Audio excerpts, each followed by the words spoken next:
The year was 1939, a year that would mark the beginning of a new and devastating chapter in human history. A dark cloud gathered over Europe, casting a long and ominous shadow over the continent. The First World War, a generation earlier, had left deep scars and a legacy of unresolved tensions. Germany, defeated and humiliated, sought to rise again from the ashes of its past. The Treaty of Versailles, meant to ensure peace, instead fueled resentment and anger among the German people. Economic depression gripped the world, leaving millions in poverty and despair. Fear and uncertainty were in the air as people struggled to survive in a world turned upside down. In this cauldron of despair, a demagogue emerged, Adolf Hitler, promising hope and revival. With fiery speeches and promises of national glory, he captivated a nation hungry for purpose and direction. Hitler's Nazi Party, preaching a toxic ideology of racial superiority and territorial expansion, rose to power. Democracy crumbled under the weight of their influence. The world watched, some with apprehension, others with indifference as the Nazi threat grew. The stage for another global conflict was set, with nations preparing for the inevitable. The spark came on September 1, 1939, igniting the flames of war. Germany, with lightning speed and ruthless efficiency, invaded Poland. The Nazi war machine, honed to a deadly edge, unleashed its fury upon an unsuspecting world. Poland, abandoned by its allies, fought bravely, but stood little chance against the overwhelming force.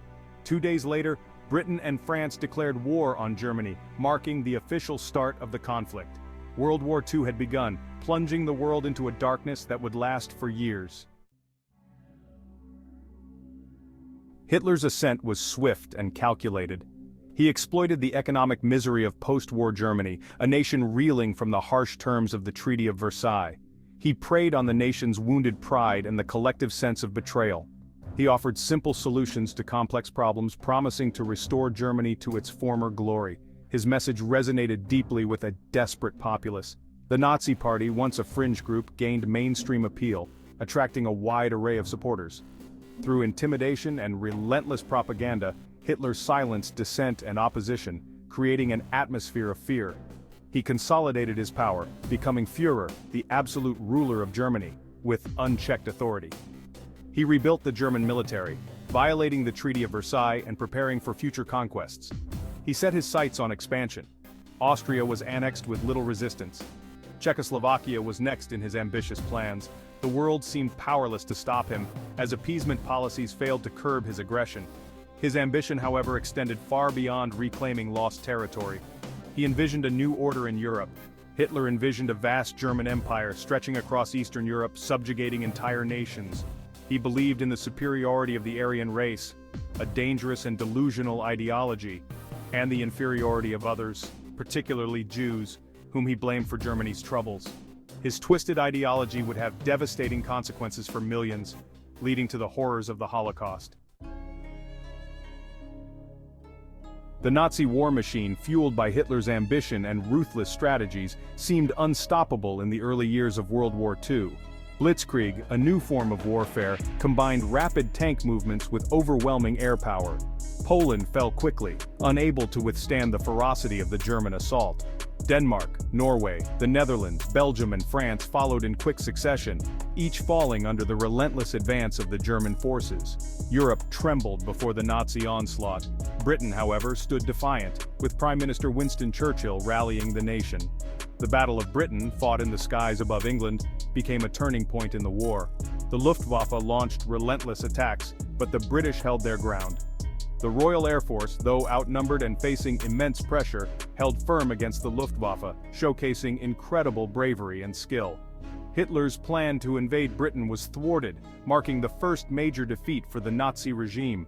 The tide began to turn as the Allies regrouped and prepared for a long and arduous fight. In June 1941, Hitler made a fateful decision that would change the course of the war. He broke his pact with Stalin and launched a massive invasion of the Soviet Union, underestimating the resilience of the Soviet people. Operation Barbarossa, as it was known, would prove to be a colossal blunder. The German forces were unprepared for the harsh winter and the fierce Soviet resistance. The vast distances, harsh weather, and fierce resistance of the Soviet people would ultimately break the back of the Nazi war machine, leading to a significant turning point in the war. The Eastern Front was a scene of unimaginable brutality. The fighting was fierce and unforgiving. Millions perished, both soldiers and civilians. The Battle of Stalingrad, a grueling 6-month siege, became a symbol of Soviet resilience and a crushing defeat for Hitler. Meanwhile, the United States, drawn into the conflict by the Japanese attack on Pearl Harbor, joined the fight against the Axis powers. American industrial might and manpower began to tip the balance in favor of the Allies. The tide of war was turning decisively. The D-Day landings in Normandy, France on June 6, 1944, marked the beginning of the end for Nazi Germany. Allied forces under the command of General Dwight D. Eisenhower fought their way through France and into Germany itself. The once invincible Wehrmacht was now in retreat.